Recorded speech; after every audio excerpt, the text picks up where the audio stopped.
I think it's important for them to know that for local small businesses, the most important thing is actually to buy right from the producer. Yeah, it is. And I mean, if you can't do that, at least buying it from somewhere that, they're selling locally. Because for small businesses like us, I mean, it's really the way for us to grow and to be, and for us to stay in the community. Right.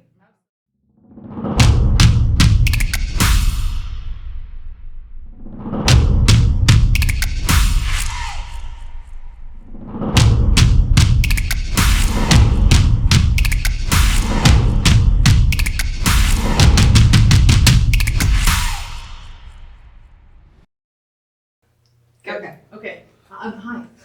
Can you, so we know you, we all know each other, but can you introduce yourself to us for the sake of those that don't know you? Sure, yeah. Jeremy DeVries, Jerseyland Organics. Awesome. Good. Yeah, so we are here in your cheese room. Do you call it a cheese cave?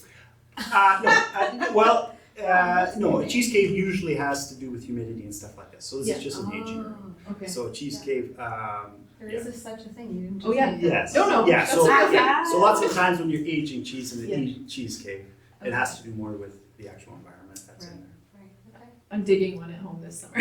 Perfect. Oh, you really know what that Yeah. So we're here at Jerseyland. Can you tell us briefly what it is you do here? Yeah. Sure, yeah, so we're an on-farm processor. So that means that we actually milk the cows that we make the cheese from. So we milk about 40 to 50 cows and then process everything on farm into basically manufactured products. So that's cheese and yogurt. And then we have a small amount of fluid milk that's done through our milk dispenser on farm. Awesome.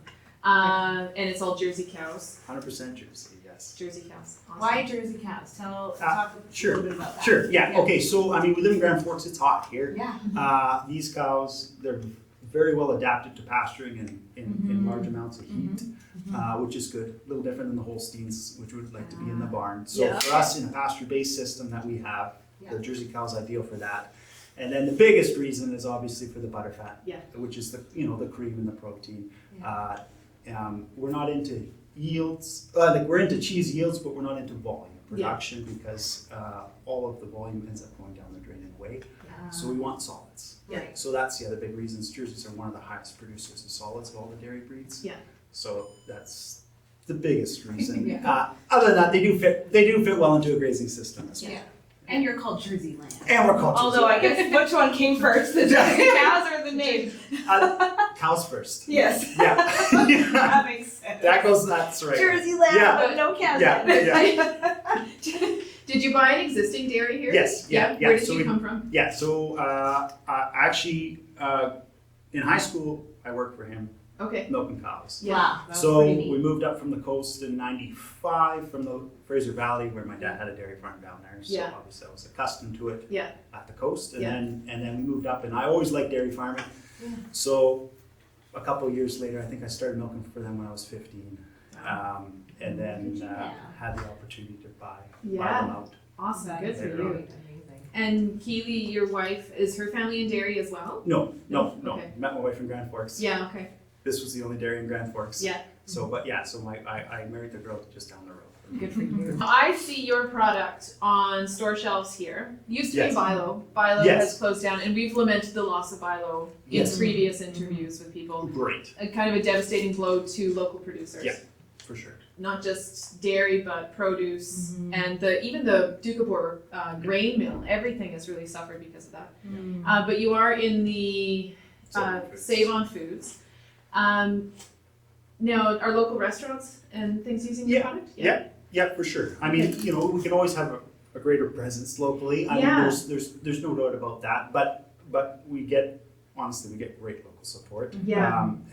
And the restaurants. I mean, I can understand why some of them don't carry the product and some do. I think right now we're fitted to kind of the restaurant crowd that exists. Yeah. Okay. As that develops and stuff, I think there's going to be more opportunity for us locally for that. In Grand Forks. I mean, having said that, we spread out into the Kootenays and Okanagan. That was my next question. Where we get great local support from restaurants and from grocery as well. And so is the majority of your business done in this valley here, or are you more active outside Grand Forks? more active outside. Yeah, it's a good question. Yeah. So- and that's not, and don't get me wrong. Yeah. I mean, we are tremendously well supported Yeah. in Grand Forks Yeah. for the size of the community, Yeah. for the amount of support that we receive. It's incredible. Yeah. Having said that, a business of our size, we would not survive No, without you didn't. the Yeah. Okanagan and the No, Kootenays. totally. And then I mean, we do ship into Vancouver Yes, good as for you. well. When you just look at strictly the volume of product that Yeah. ends up having to be moved. Yeah.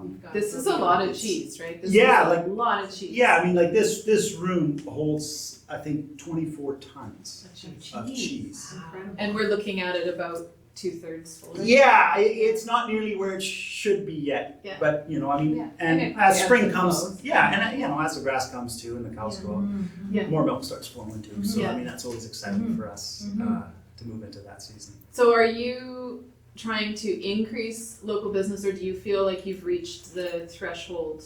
Like this is the best you can do here for the time being? No, Good. no, I never what we think want. that. Yeah. No, Yeah. I never think that. There's always opportunity for Yeah. more growth here. Yeah. And that was, that's part of the reason that we built the store on 3 years ago now, Yeah. was to initiate more growth locally. Yeah. Yeah.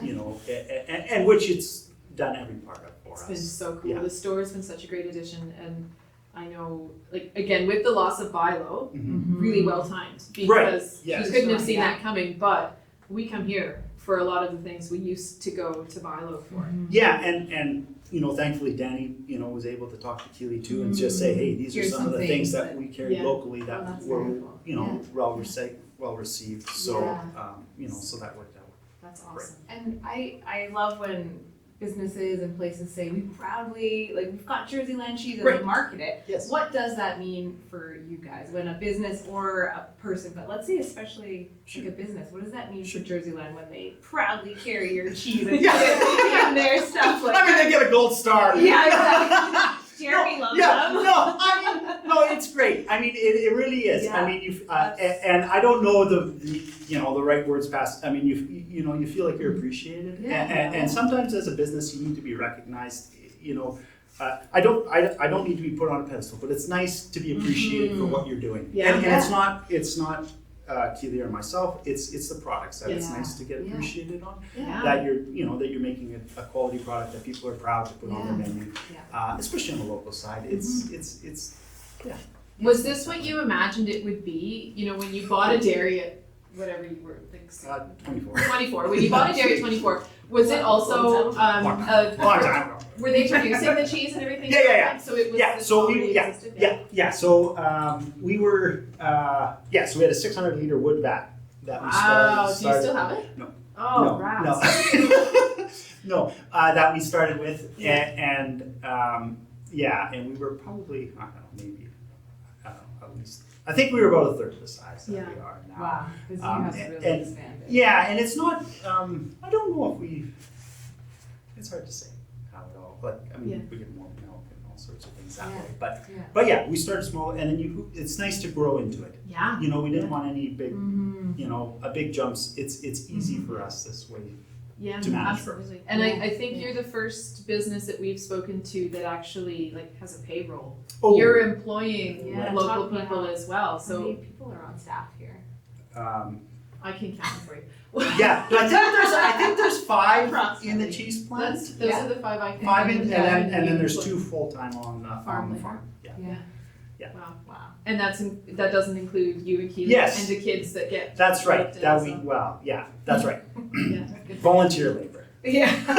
Which you gotta have. That's On a right. farm. That's right. That makes it work. That's what makes a family farm work. Yeah. It Yes. isn't a family farm No. unless the kids are That's right. volunteers. That's right. Hopefully do. Yeah. Exactly. So now, do you have plans for further growth? Is that, I mean, this was the yeah. most recent, right? Yes. Yeah. Yeah. Yes, it was. Yeah. Yeah. No. Well, okay. We've been here 17 years now, Yeah. and it's been our growth has just been steady increase. Yeah. We've come to a point where we're a little bit tapped with land base. Fair enough, yeah. So I'm not sure what our growth at the moment looks Could like. look like, Yeah, so, and that was part of the reason that we built the store, because we knew this was coming, where Yeah. we would be strapped a little bit by barns and land space, Yeah. is that the more that we can sell locally, Yeah. you know, I mean, this is obviously a business as well, your margins are better selling through a store than you are wholesaling. Yeah. So that was one thing that we really pushed to develop, was to develop that retail sales where now we can still increase on sales, but I don't have to increase on volume. It's So- so much better. Yeah, so that's something I think that every small business really wants to Yeah. capitalize on. Yeah. It is, That's the absolutely. dream, really. So, It's so that's what we're trying. So Yeah. we're trying. I mean, I think for us, I mean, we're trying to develop our petting zoo a little bit more again. Yeah. So hopefully we'll be doing a few more things here, and that's going to attract more people again coming to the farm. It really emphasizes the fact that local purchases are the best Yes. purchases. So, Yeah. and that is Yes. really the whole point It's of true, this that's the whole whole thing. point, Yeah. is we wanna So- sell coffee and cheese and beer. No, that's right. Locally, yeah. So I yeah. think, I mean, if you're reaching out to the local customer base, Yeah. no, I think it's important for them to know that for local small businesses, Yeah. the most important thing is actually to buy right from the producer. Yeah, it is. And I mean, if you can't do that, at least buying it from somewhere that, you know, they're selling locally.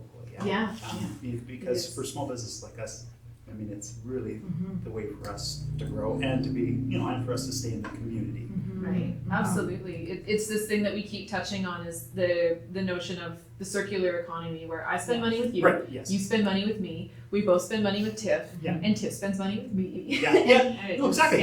And it stays here. keeps circulating, it stays here. And we also, for every dollar that's spent directly from the customer with me, I actually make more, Right, right? yes. Exactly. When I'm selling outside the community, it costs me more to do business, and so I'm offering discounts on things, trying to keep that product on that shelf. Yes. Whereas if you come directly to me, I don't have to make any adjustments, and Yep. we get to keep a lot more. No, for sure. And I mean, you know, I mean, having said that too, I mean, for us, transportation is a huge part of our business. Yeah. So, you know, no matter what any of the stores in the Okanagan or Kootenays, it also has to get there. Yeah.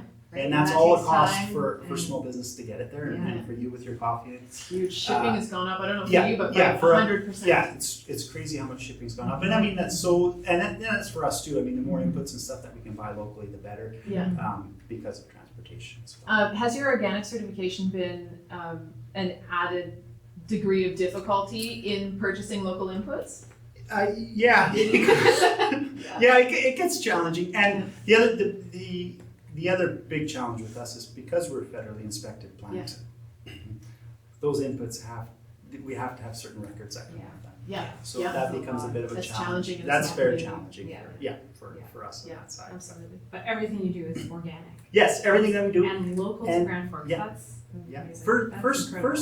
organic dairy in Western Canada. Really? Wow. Wow. Congratulations. I Yeah. didn't know That's that. so neat. Yeah, 1994. Yeah. Really? And so you must have. No, Rick and Vic, yeah, They they did started, it. 94. First, Okay. yeah, first, Wow. organic dairy Wow. in Western Canada. So. That's really amazing. When we Yeah. leave town, we take milk with us because we know we can't get anything that, and I've tried the kids a couple times on something else, and they're just like, never again. They won't do it. Right? Aw. Yeah. Yeah, you know, it's just whole milk. You know, I mean, that's the beauty of it, and that's the other thing that we've always focused on is to provide a less processed product, Yeah. like a cream at the top yogurt, not Yeah. through a homogenizer. Yeah. You know, our milk that we sell off farm is Yeah. just whole milk. It's good. There's nothing. It doesn't go through a separator or anything like that. Yeah. All of our cheese is made from raw milk. So you just try to, and that's the other thing. Like for a small company, you want to do something that the big guys can't do. Yeah. Yeah. And you can. And we can because we have complete control of the quality of the milk coming in. Yeah. Yeah. So when you have control of the quality of the milk coming in, Yeah. you can do it with you can make these products with confidence, knowing that you're not going to have problems. And you're treating the cows well. I want to say Oh. one thing because Keeley, and I mean for anyone who's wondering, right? Yeah. Because sometimes big dairy farms, people are concerned.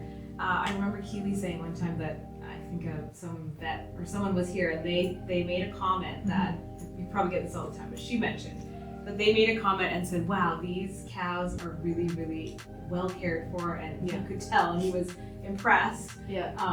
Well, the thing I like was about it- possible and happening here. So Yeah, Yeah. no, for sure. And I think it's partly the way you manage them. I mean, they're not in confinement, yeah, and it makes roaming, it makes a grass-fed, big yeah. difference. Their feet and legs are good. Well, it's complete transparency in that you pull into the parking lot And Yeah, there's Yeah. the cows. There. They're lining up they're right waiting there. for milking. That's They're right. ready to go. That's right. Ready right now. They're calling my name probably. So But yes, I mean, they're very habitual creatures. They are, And I know. yes, and anybody can come and see them, right? I Which mean, is that's, very yeah, cool, which is very nice. Well, thank you so much yeah, thank you for Awesome. joining us. Yeah.